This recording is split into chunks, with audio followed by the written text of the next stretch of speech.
3 సంవత్సరాల నుండి చేస్తున్నాము. అయితే మేము మాకేమో పాపులేషన్ ప్రకారం మాకు మినీ సెంటర్లు ఇచ్చారు. అయితే మెయిన్ సెంటర్లాగే మాది కూడా పాపులేషన్ ఎక్కువ ఉంది, లబ్ధిదారులు ఎక్కువ ఉన్నారు, పిల్లలు కూడా మెయిన్ సెంటర్లాగే వస్తున్నారు. కానీ మేము మినీ సెంటర్లుగా మినీ అంగన్వాడీ టీచర్లుగానే మేము ఉంటున్నాము. కనీసం మేము 2 డ్యూటీలు చేస్తున్నాము. అంటే టీచర్ డ్యూటీ, ఆయా డ్యూటీ 2 డ్యూటీలు చేస్తున్నాము. అయితే గత ప్రభుత్వంలో మేము 42 రోజులు కూడా సమ్మె చేసాము.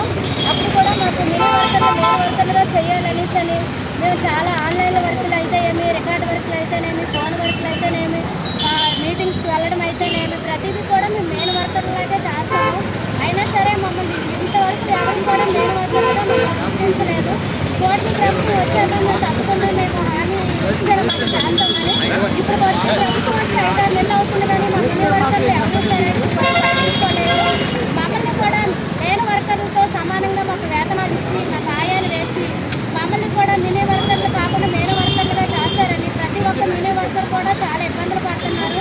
చాలని వేతనాలతో చాలా ఇబ్బంది పడుతున్నాం. మాకు వచ్చే 7,000 రూపాయలు శాలరీలోని అవసరానికి పట్టుకొని కూరగాయల బిల్లులు అన్నీ మేమే పెట్టుకుంటాం. మాకు ఎప్పుడో వేస్తారు. డిఏడిఏ బిల్లులు కూడా లేవు. మాకు జీతాలు కూడా సకాలంలో వేయాలి.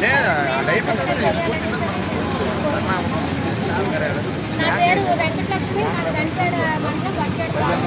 అప్పుడు